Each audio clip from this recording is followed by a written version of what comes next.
है आपका ET now स्वदेश पर। आप देख रहे हैं मनी मॉर्निंग। मैं हूं आपके साथ अशेषा अध्वर्यु और सबसे पहले हमारे सभी दर्शकों को होली की बहुत बहुत शुभकामनाएं। और मैक्रो डेटा काफी कुछ कल आता हुआ नजर आया, ग्लोबल मार्केट्स और डोमेस्टिक मार्केट। इनफैक्ट इंडिया का इन्फ्लेशन सीपीआई डेटा अनुमान से बेहतर और इसके अलावा कई सारे और मैक्रो फिगर्स आते हुए नजर आए, उस पर विस्तार में चर्चा करेंगे। ग्लोबल बाजारों से किस तरह के संकेत है, खबरों के दम पर, ब्रोकरेज रिपोर्ट्स के दम पर कौन से स्टॉक्स फोकस में रहेंगे, उस पर भी नजर डालेंगे। और हमारे साथ कमोडिटी मार्केट ट्रेडिंग की रणनीति बताने के लिए भी एक्सपर्ट जुड़ेंगे। लेकिन सबसे पहले, जैसे मैं बता रही थी, मैक्रो डेटा काफी सपोर्टिव रहा भारतीय बाजारों के लिए। इनफैक्ट सीपीआई इन्फ्लेशन अनुमान से बेहतर, इंडस्ट्रियल प्रोडक्शन का डेटा भी अनुमान से बेहतर आता हुआ नजर आया। तो अभी भी यही कंसेंसस है कि इंडिया की इकोनॉमी अभी भी काफ़ी स्ट्रांग है, इस पर भी विस्तार में चर्चा करेंगे। लेकिन ग्लोबल बाजारों की बात करें तो याद रखिए, अमेरिकी बाजारों में भी कल इन्फ्लेशन का डेटा अनुमान से बेहतर। अमेरिकी बाजारों में मिला जुला कारोबार रहा। डाउ जोन्स हल्की सी गिरावट के साथ बंद होता हुआ नजर आया, 0.2% की गिरावट यहाँ पर दिखी। वही S&P 500 0.5% की तेजी के साथ बंद हुआ। टेक्नोलॉजी शेयरों में भारी रिबाउंड दिखा, जिसके चलते नैस्डैक करीब 1% की तेजी के साथ कल के सत्र में बंद होता हुआ नजर आया। इनफैक्ट जेपी मॉर्गन के सीईओ जैमी डिमॉन की कमेंट्री निकल कर आई। उनका कहना है कि यूएस इकोनॉमी का current state of affairs determine करना अभी भी काफ़ी डिफिकल्ट है। काफ़ी जियोपॉलिटिकल अनसर्टेनिटी है, जिसके चलते ग्लोबल मार्केट्स और अमेरिकी बाजारों में अनसर्टेनिटी नजर आ सकती है।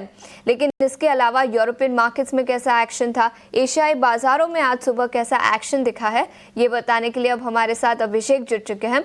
अभिषेक, गुड मॉर्निंग और सबसे पहले होली की शुभकामनाएं।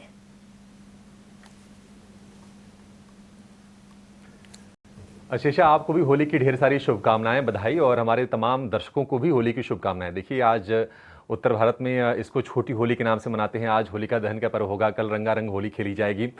और देखिए, बाजार का जो रंग रहा है अशेषा, वो लाल रहा है।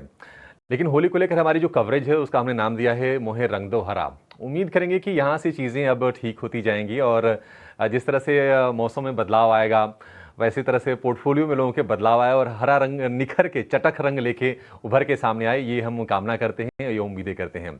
बाजारों की बात करें, ग्लोबल बाजारों की, तो आज संकेत जो हैं वो मिले जुले हैं। कल अमेरिकी बाजारों में हमने मिला जुला सत्र देखा है। डाउ जोन्स में कल नरमी रही, हालांकि नरमी 100 अंकों से कम की ही थी। लेकिन अगर नेस्डेक की बात करें तो नेस्डेक की जो मजबूती रही वो रही करीब करीब 200 250 अंकों के आसपास की। टेक्नोलॉजी शेयर, जैसा कि आप बता रही हैं, काफ़ी ठीक ठाक रहे क्योंकि पिटे काफ़ी ज़्यादा थे। टेक्नोलॉजी का जो इंडेक्स था करीब करीब वहाँ पर अच्छी हमने रिबाउंड देखी है। एनवीडिया के शेयर में भी हमने तेज़ी देखी। आफ्टर मार्केट में इंटेल के शेयर में करीब हमने 10% के आसपास की तेज़ी देखी है, क्योंकि उन्होंने नए सीईओ का ऐलान किया है। तो बढ़िया कल टेक्नोलॉजी वाले शेयरों के लिए माहौल रहा। अमेरिकी बाजारों के लिए कल एक बड़ा जो संकेत निकल कर आया वो था वहाँ पर सीपीआई महंगाई दर के आंकड़े।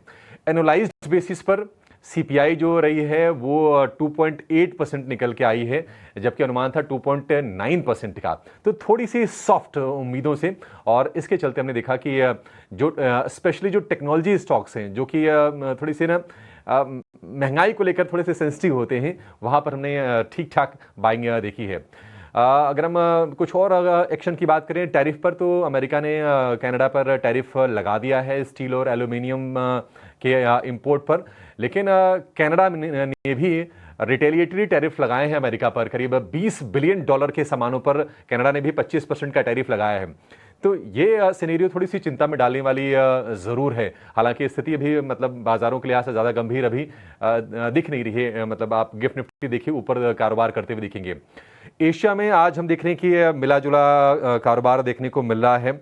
आप अगर देखेंगे तो जापान के बाजार निकी में करीब 250 अंकों की तेजी है, लेकिन हैंगसेंग सपाट है। चीन के बाजार में भी नेगेटिव बायस के साथ सपाट कारोबार होता हुआ आपको दिखेगा। कोरिया में 1% के आसपास की तेजी है।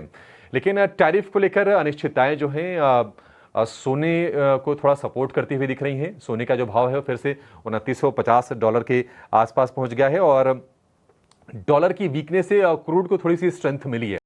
कच्चे तेल का जो भाव है ब्रेंट क्रूड का, वो आ गया है फिर से $71 के आसपास। तो हमारे लिए कोई ज़्यादा कोई चिंता की सच बात नहीं है।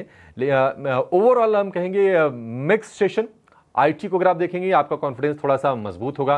कल हमारे यहाँ आईटी स्टॉक्स भरभरा कर टूटे हैं। अमेरिका में इन्फ्लेशन बढ़ने की और इन्फ्लेशन बढ़ने की चिंता और मंदी हावी होने की चिंता से गिरावट रही है। उम्मीद करेंगे कि आज यहाँ पर भी थोड़ी बहुत रिकवरी आए। ओवरऑल मिक्स्ड क्यूज हैं ग्लोबल बाजारों से और गिफ्ट निफ्टी 50 अंकों पर खुलने के संकेत दे रहा है। उम्मीद करेंगे कि इसी तर्ज पर खुलेंगे और रिकवरी फिर वहां से बाजार में होगी।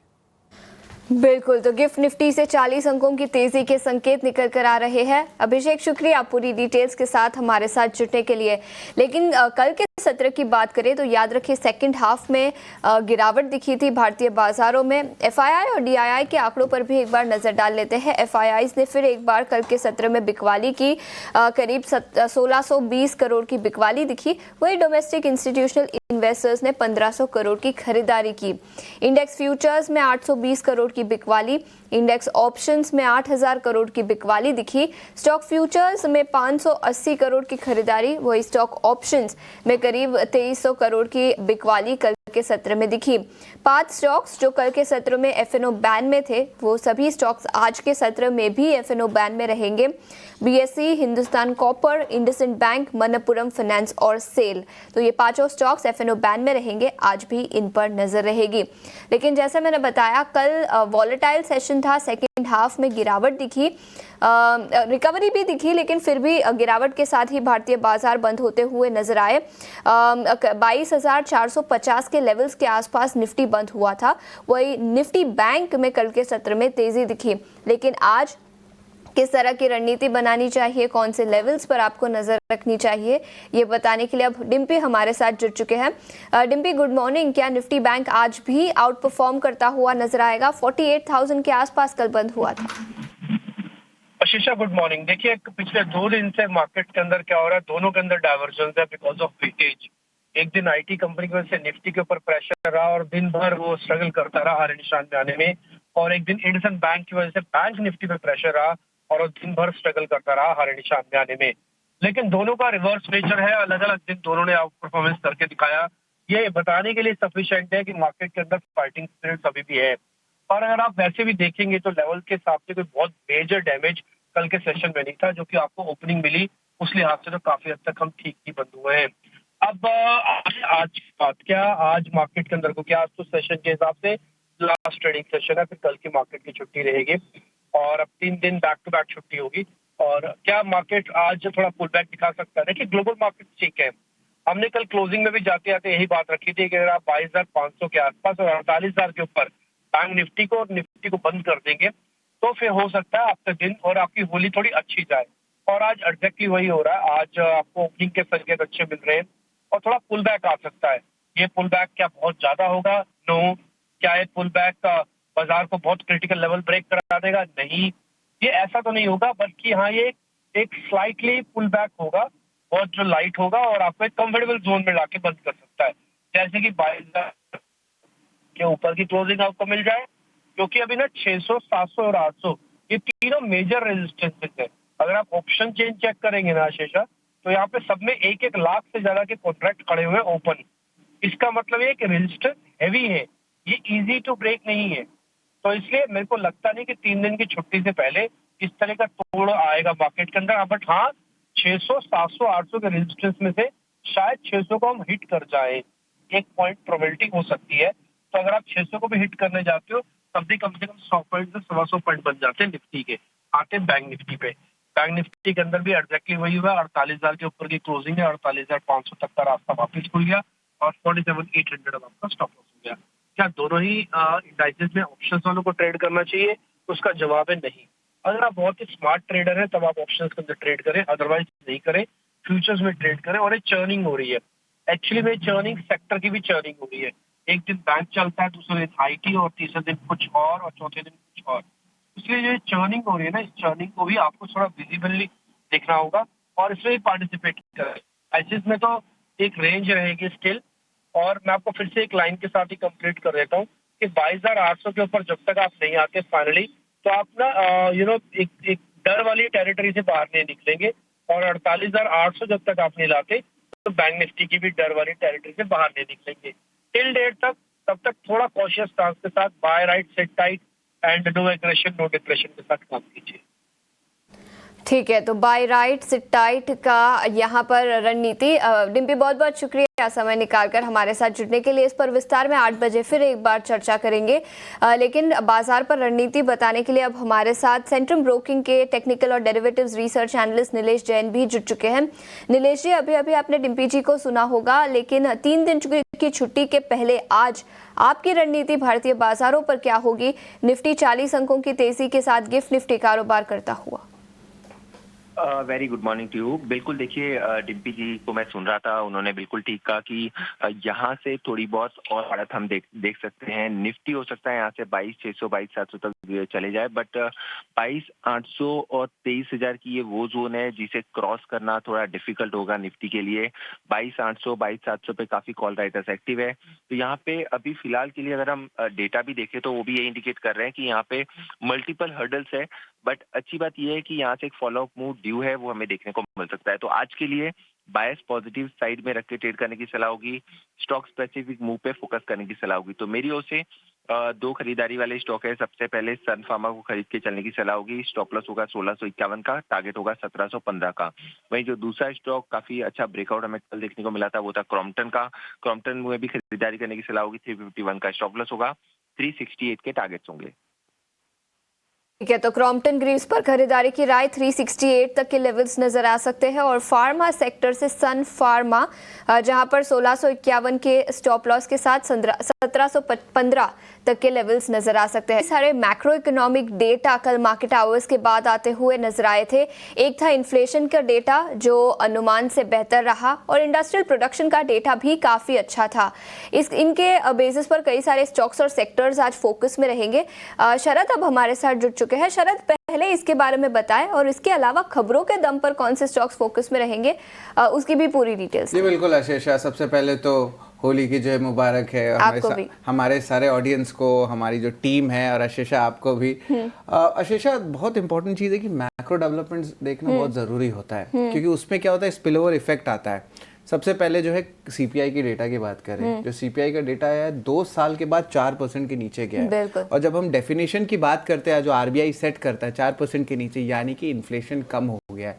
अगर इन्फ्लेशन कम हो गया है तो एक रेट कट तो बनता है, और ये 18 और स्वदेश की हमारी मुहिम है कि एक इमरजेंसी रेट कट हो तो वो बहुत बेटर रहेगा मार्केट्स के लिए भी। अब रेट कट आएगा तो कंजम्पशन पे इंप्रूवमेंट आएगा शेषा, रियल एस्टेट पे आएगा, और ऑफ कोर्स कंज्यूमर ड्यूरेबल्स पे आएगा, फिर आपके एफएमसीजी पे भी आएगा, डिस्क्रिशनरी एक्सपेंडिचर बढ़ेगा। और एक चीज याद रखिए, हमारी गवर्नमेंट ने बजट में बहुत सॉलिड अनाउंसमेंट किया है, उसका भी इम्पैक्ट आएगा। तो टैक्सेस जो है 15 लाख तक आप दे नहीं रहे हो, कंजम्पशन बढ़ रहा है, इंटरेस्ट रेट कट्स हो रहा है, तो स्वीट स्पॉट पे कंजम्पशन खड़ा है। कंजम्पशन के अलावा जो आईपी डेटा होता है, जो इंडस्ट्रियल ग्रोथ होता है, वो अनुमान से बेहतर है, 5% बढ़ा है जनवरी का डेटा से, अनुमान सिर्फ 3.7 था। बिल्कुल, काफी स्ट्रॉन्ग डेटा दोनों ही फैक्टर्स पर। तो मैन्युफैक्चरिंग और कैपिटल गुड्स, इन दोनों पे भी नजर रखिएगा। लेकिन एक गड़बड़ी भी है बैंकिंग स्पेस पे, अगर मैं बात करूँ आशीषा, हमने देखा इंडसइंड बैंक में क्या इश्यूज आया था, और आरबीआई ने भी बोला कि क्या हो रहा है M2M को लेके, डेरिवेटिव्स बुक को लेके। तो बहुत सारे बैंक्स के जो होते हैं ना M2M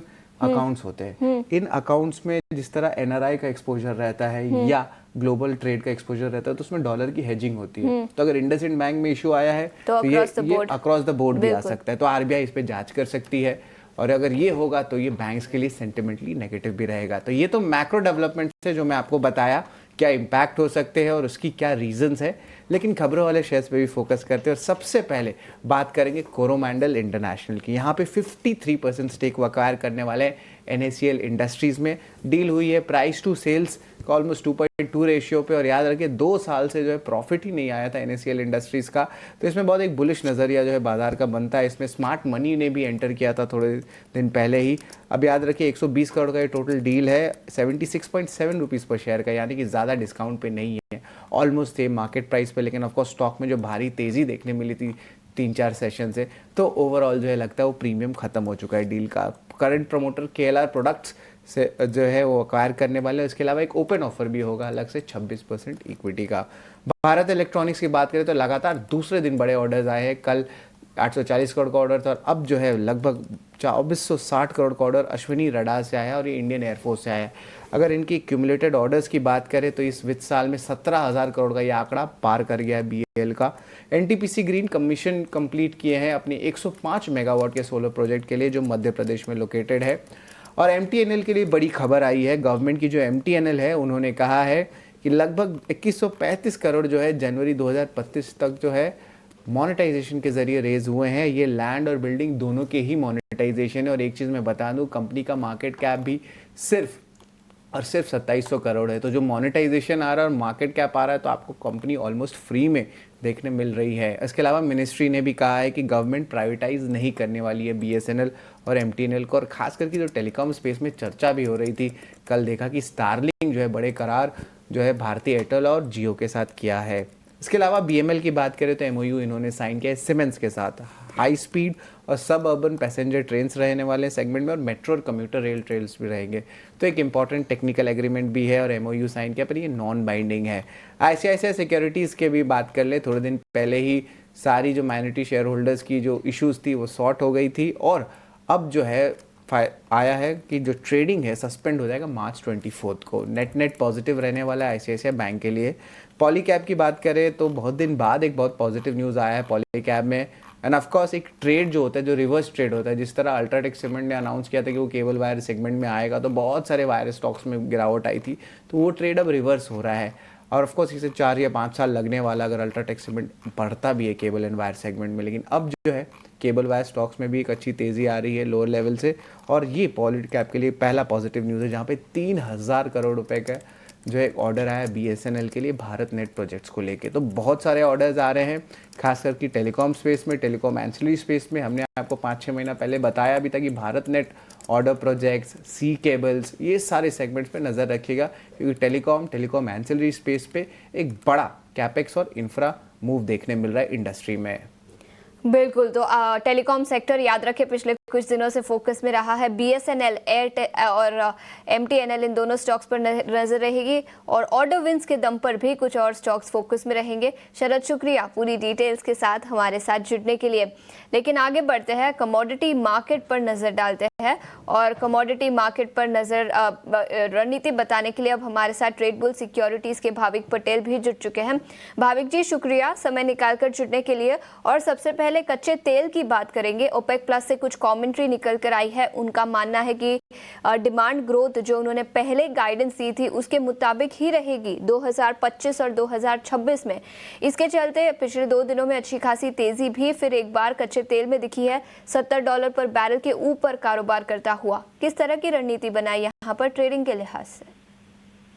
गुड मॉर्निंग आशीषा जी। देखिए, ये ओपेक प्लस ने अपने रीट्रेट किए हैं गाइडेंस डिमांड के, बट सप्लाई भी अप्रैल में बढ़ने वाला है और जिस हिसाब से ट्रम्प की टैरिफ वॉर चल रही है उस हिसाब से लग रहा है कि इकोनॉमी में थोड़ी स्लो डाउन रहेगी, जिसकी वजह से डिमांड जो है वो थोड़ा डाउटफुल है कि बढ़ सकती है। तो ऑल मुझे लग रहा है कि ये 2 दिन की रैली है, एक तो वीक डॉलर के और दूसरा ये ओपेक प्लस के रिपोर्ट के, बट सस्टेनेबल रैली अभी फिलहाल ही नहीं लग रही जब तक 6000 के ऊपर नहीं जाता है एमसीएक्स क्रूड में। तो कच्चे तेल में 59.50 पे शॉर्ट कर सकते हैं 58.50 के टारगेट के लिए और 6000 का स्टॉप लॉस रहेगा। 6000 का स्टॉप लॉस, 5850 का टारगेट और बिकवाली की राय कच्चे तेल पर।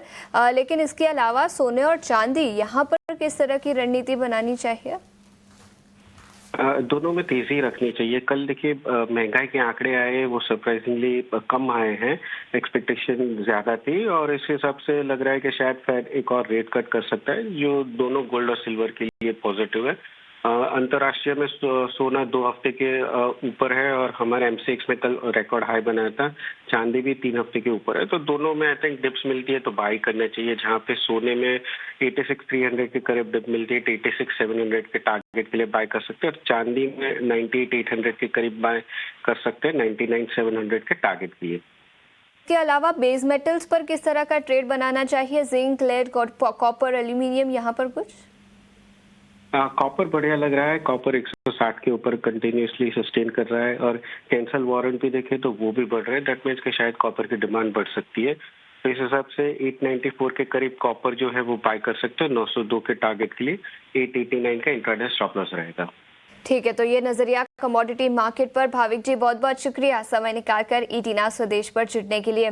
इतना ही समय था हमारे पास इस शो पर, लेकिन ब्रेक के बाद हमारी